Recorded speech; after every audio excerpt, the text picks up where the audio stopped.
Assalamualaikum warahmatullahi wabarakatuh. Alhamdulillah wa syukurillah ala nikmatillah la haula wa la quwata illa billah. Amma ba'da. Siswa-siswi semuanya yang kami banggakan, alhamdulillahirabbil alamin, pada kesempatan kali ini kita dipertemukan dalam kegiatan pembelajaran online, pembelajaran PAIBP. Mohon maaf, ini ada kesalahan yang tidak disengaja. Harusnya sekarang masuk bab 2 di pertemuan pertama.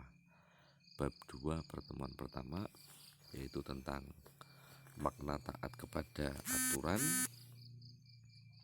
kompetisi dalam kebaikan, dan bekerja keras. Ini adalah analisis dari Quran Surat Al-Maidah ayat 48, Quran Surat An-Nisa ayat 59, dan Quran Surat At-Taubah ayat 105 serta hadis-hadis terkait.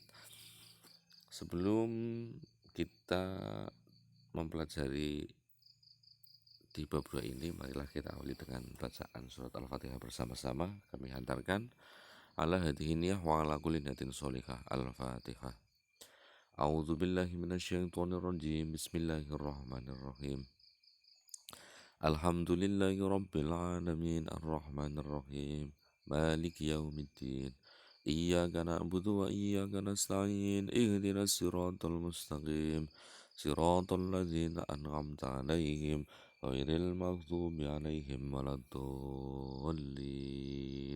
Rabbi ighfirli wa liwalidayya wa lil mu'minina amin. Oke. Siswa-siswi semuanya yang kami hormati, silakan dipersiapkan diri kalian untuk mengikuti kegiatan pembelajaran PAIBP pada kesempatan kali ini.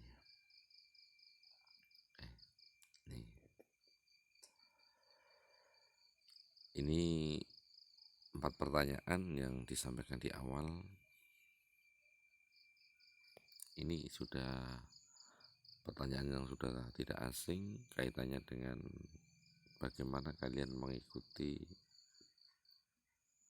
tata tertib, peraturan-peraturan di sekolah sebagai salah satu bentuk wujud dari satu taat pada aturan, tanggung jawab, disiplin, dan lain sebagainya.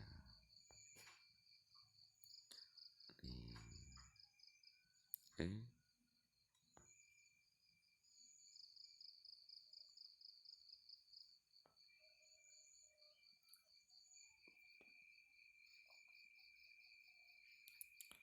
Ini ada perilaku kritis sosial. Akhir-akhir ini kita sering menyaksikan melalui media banyaknya pelanggaran terhadap norma-norma agama. Betul tidak? Di sana-sana, di tempat kita sing insya Allah enggak. Dan jangan.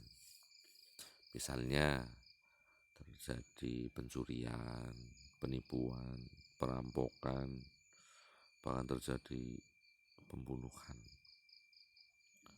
Ini yang kadang-kadang aneh, pelakunya terkadang merasa tidak berdosa dan tidak terbebani sama sekali.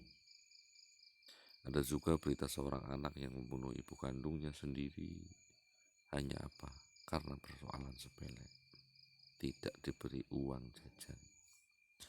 Kalau sudah seperti ini, bagaimana tanggapanmu? Tentunya kita merasa iba. Nauzubillah min dzalik.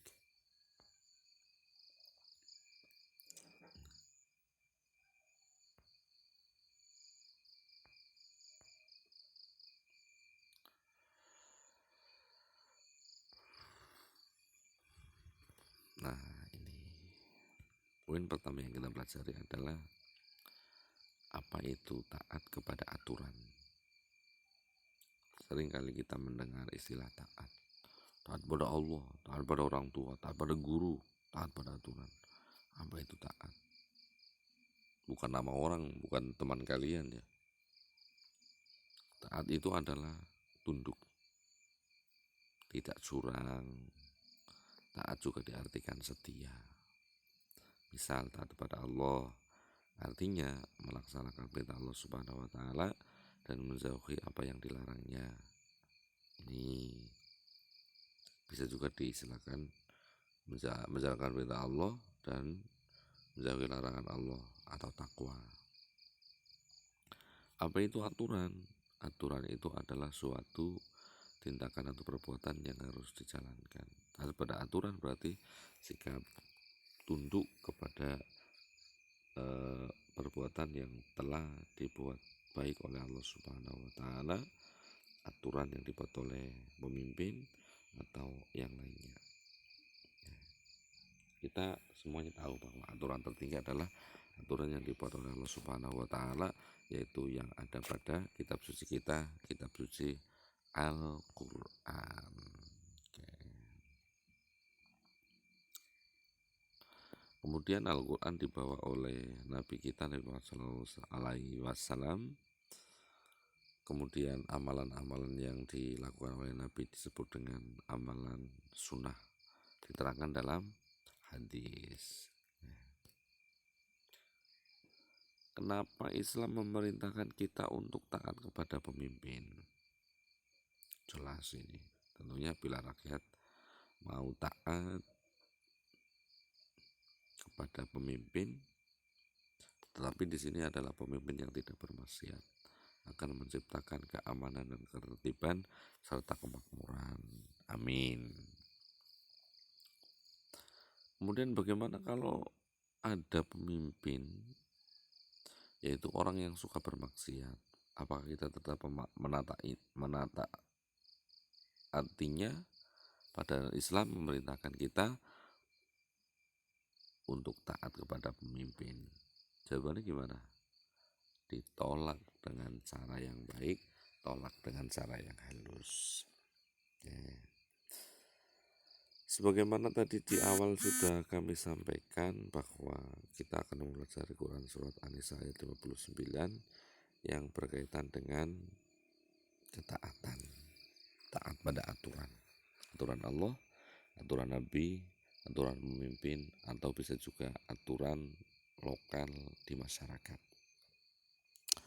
Disiapkan untuk bareng-bareng kita membaca Quran Surat An-Nisa ayat 59. Bismillahirrahmanirrahim.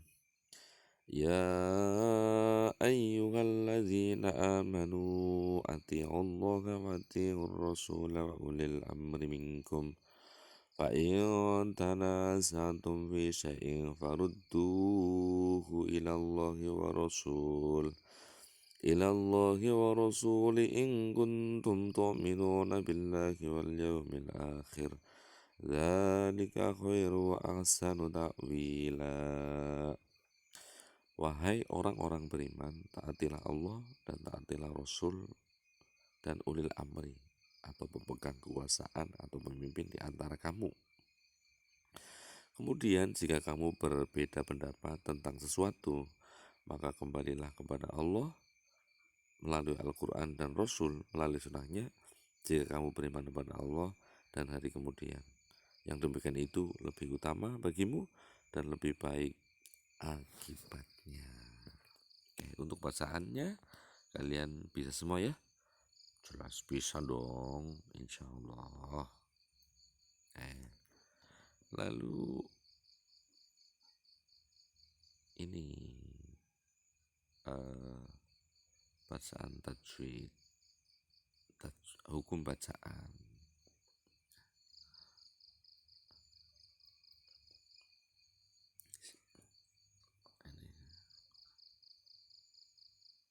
Ini seputar mad tabi'i. Apa itu mad tabi'i? Mad tabi'i yaitu dengan ciri-ciri ada fathah ketemu dengan alif tanpa harokat, ada kasroh bertemu dengan wawu sukun tanpa wawu sukun ya. Kemudian ada kasroh bertemu dengan ya sukun atau ya mati. Itu dibaca panjang. Bagaimana cara membacanya? Dibaca satu alif atau dua harokat. Contoh alladzina. kasroh pada huruf dzal bertemu dengan ya tanpa harokat dan lain sebagainya. Kalian bisa mencermati dan membuka buku tajwid di rumah. Ini arti harfiah atau arti kata.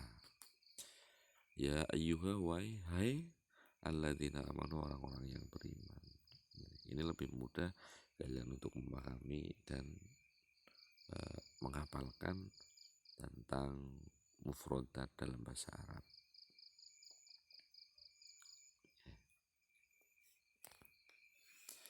Ini terkait dengan ulil amri yang tadi kami sampaikan atau diistilahkan dengan istilah pemimpin.